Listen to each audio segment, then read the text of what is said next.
حضرت مولا علی شیر خدا کرم اللہ تعالی وجہ الکریم فرماتے ہیں نبی پاک ایک سفر پہ گئے تو مجھے اپنا نائب بنا کے مدینے میں چھوڑ گئے حفاظت کے لیے. میری باتوں کی سمجھ تو آ رہی ہے نا آپ حضرات کو؟ حضور مجھے چھوڑ گئے. کہتے ہیں میرے پاس مال غنیمت کے تھوڑے سے پیسے تھے. میں سونے کا ایک ہار لایا, ایک لاکٹ لایا اور سیدہ فاطمہ کو تحفہ دیا. پہلی دفعہ سونے کا ہار انہوں نے پہن لیا. نبی پاک علیہ السلام کا طریقہ مبارکہ یہ تھا کہ حضور جب سفر پہ جاتے تھے تو سب سے آخر میں سیدہ فاطمہ کے گھر جاتے, اور جب واپس آتے تو سب سے پہلے آتے, سب سے پہلے. حضرت علی کہتے ہیں قاصد آیا, اس نے آ کے بتایا کہ کل نبی پاک واپس آ جائیں گے. سیدہ فاطمہ بڑے دنوں سے انتظار کر رہی تھی کہ حضور آئے نہیں, اتنے دن ہو گئے. جب جا کے بتایا نا کہ کل حضور آئیں گے تو کہتے ہیں سیدہ نے صبح سے صفائیاں شروع کر دی. کھانا پکایا اپنے محبوب کے لیے, حضور کے لیے بہترین کھانا بنایا اور بہت ساری تیاری کی. کہتے ہیں حضور آئے حسب روایت حسب عادت, وہی مبارک عادت جو محبوب کی ہمیشہ سے تھی. نبی پاک آئے, پہلا قدم سیدہ فاطمہ کے گھر میں رکھا, السلام علیکم کہا, اور سیدہ نے وعلیکم کہا تو حضور نے ان کا چہرہ دیکھا تو واپس چلے گئے. حضرت فاطمہ رونے لگ گئی. مولا علی شیر خدا کہتے ہیں میں گھر آیا تو بی بی صاحبہ زاروں قطار رو رہی. فاطمہ کیا ہوا؟ کالی پتہ نہیں, حضور سلام لیا واپس چلے گئے, ایسا کبھی ہوا ہی نہیں, پتہ تو کریں. شیر خدا کہتے ہیں میں مسجد میں گیا تو نبی پاک بھی ایک کونے میں بیٹھ کے رو رہے تھے. میں نے کہا یا رسول اللہ آپ یہاں رو رہے ہیں, فاطمہ وہاں رو رہی ہے, بات کیا ہے؟ تو نبی کریم علیہ السلام نے فرمایا وہ میری بیٹی ہو کے سونا پہنتی ہے.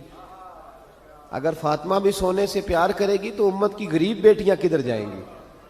وہ بھی سونا پہننے لگ گئی ہے. وہ بھی اگر یہ کام کرے گی تو غریبوں کی بچیاں کس کے طریقے پہ چلیں گی؟ وہ بھی سونا پہنتی ہے.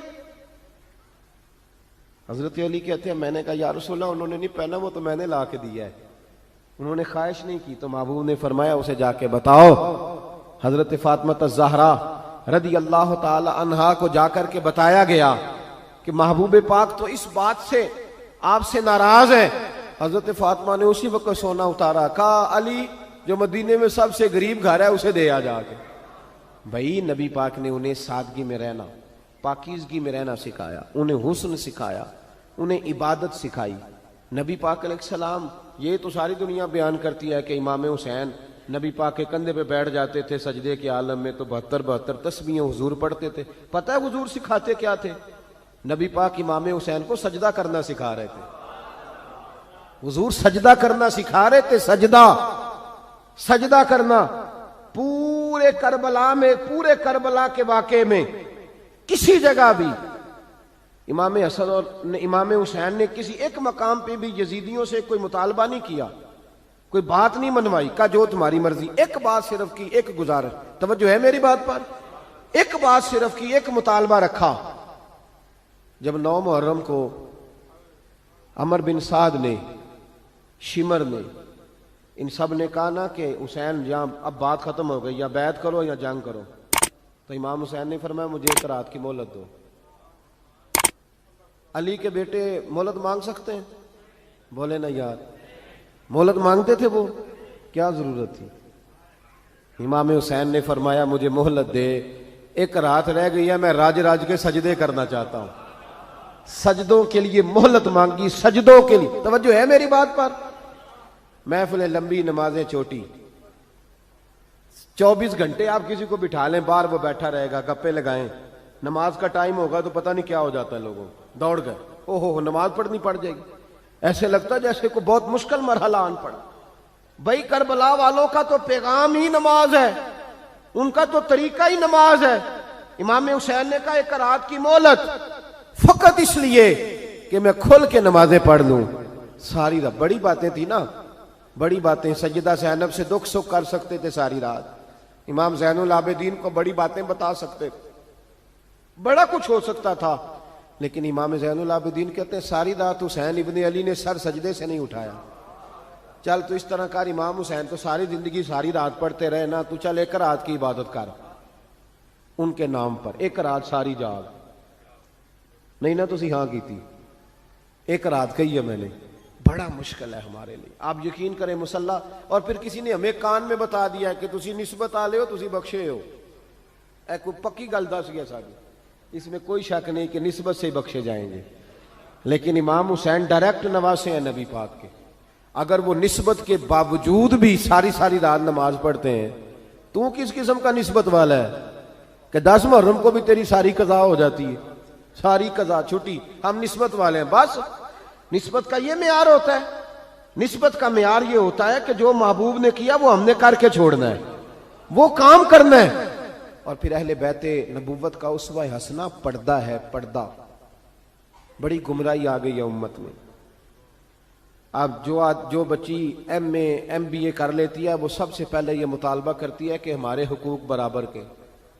اسلام نے عورت کو برابر کے حقوق نہیں دیے, عزت والے حقوق دیے. کون سے حقوق دیے بولیے؟ میں ایک یونیورسٹی میں تھا تو ایک بچی نے پیغام دیا, کہنے لگی جی, بچیاں بھی تھی پردے میں بیٹھی ہوئی, لیکچر یونیورسٹی میں ہو رہا تھا, تو اس نے کہا جی عورت کا تو گھر ہی کوئی نہیں ہوتا, عورت کا تو گھر ہی کوئی نہیں, تو ہم کدھر جائیں؟ میں نے کہا چلیں ادیبانہ انداز میں یہ بات درست ہے, لیکن حکیمانہ انداز میں درست نہیں. عورت کی تو اللہ تعالیٰ نے ذمہ داری بڑی شاندار رکھی ہے. جب تک باپ جوان ہوتا ہے نا, توجہ ہے میری بات پر, جب تک باپ جوان ہوتا ہے تو بیٹی اس کے گھر رہتی ہے, اور جب بچی جوان ہوتی ہے, ابا تھوڑا بوڑھے ہونے لگتا ہے نا, تو اللہ تعالیٰ خامند کی ڈیوٹی لگا دیتا ہے عورت پر. اور جب خامند تھوڑا بوڑھا ہونے لگ جاتا ہے تو بچے جوان ہو جاتے ہیں. تو میں نے کہا بی بی تو سمجھی نہیں, تو کہتی ہے میرا گھر کوئی نہیں. رب کریم نے تو تیرا محافظ ہمیشہ جوان آدمی کو رکھا ہے, جوان کو, کبھی باپ کو, کبھی بھائی کو, کبھی بیٹے کو, کبھی شوہر کو. تو یہ کیسے؟ اسلام نے تو تیرے لیے جوان خون تیرا محافظ رکھا, اگر تو سمجھے. حضرت فاطمہ نے ساری زندگی پردے میں گزاری, ان کا ننگا سر کبھی سورج نے بھی نہیں دیکھا. یہاں اللہ خیر کرے دینداروں کی بچیاں پردہ نہیں کرتی, حاجیوں نمازیوں کی بچیاں پردہ نہیں کرتی. کپڑے استری نہ ہو تو گھر میں جھگڑا شروع ہوتا ہے, اور بی بی پردہ نہ کرے تو پرواہ کوئی نہیں. حضرت عبداللہ بن سہل ایک تابعی بزرگ ہے, نام یاد رکھنا. عبداللہ بن سہل کہتے ہیں سیدہ زینب جب کربلا سے واپس آئیں تو وہ میری پڑوسن تھیں. 15 سال کہتے ہیں میں ان کا پڑوسی رہا ہوں, 15 سال. 15, امام شورانی نے اس کو لکھا ہے, 15 سال میں حضرت زینب کا پڑوسی رہا. کبھی ہوتا ہے نا کہ بی بی برقع پہن کے باہر نکل آتی ہے, بازار جانا ہے, دوائی لینی ہے, کوئی کام ہے. کہتے ہیں 15 سال میں پڑوسی رہا, پر میں نے پردوں میں چھپی ہوئی زینب بھی کبھی نہیں دیکھی. کہتے ہیں نا برقعے میں بندہ بی بی دیکھ لیتا, میں نے پردے میں چھپی ہوئی بھی بی بی کبھی نہیں دیکھی. تو کربلا والوں کا تو طریقہ پردہ ہے, ان کا طریقہ. اب آخری بات سنیں, کربلا والوں کا طریقہ حوصلہ ہے, ہمت ہے. ہمارے ہاں نا خودکشیاں عام, جھگڑا عام, لڑائی عام. اس کی وجہ یہ کہ حوصلہ کوئی نہیں. ذرا سی بات کوئی بندہ برداشت کرنے کو تیار. اہل بیت کا جو طریقہ ہے نا وہ حوصلہ ہے, وہ صبر ہے. وہ چلے محبت کی بات ہے کر دیتا ہوں. ایک بابا جی سے میں نے پوچھا, میں نے کہا جناب صحت کیسی ہے؟ کہ دکھا نہیں وڈیریاں کر چھڑیا. میں کہا کنی عمر تہاڈی؟ کہندا میں عمر تے ایویں 76 کو سال ہے. تے میں کہا دکھاں تو بغیر بھی ہن تساں وڈیریا ہی ہونا سی.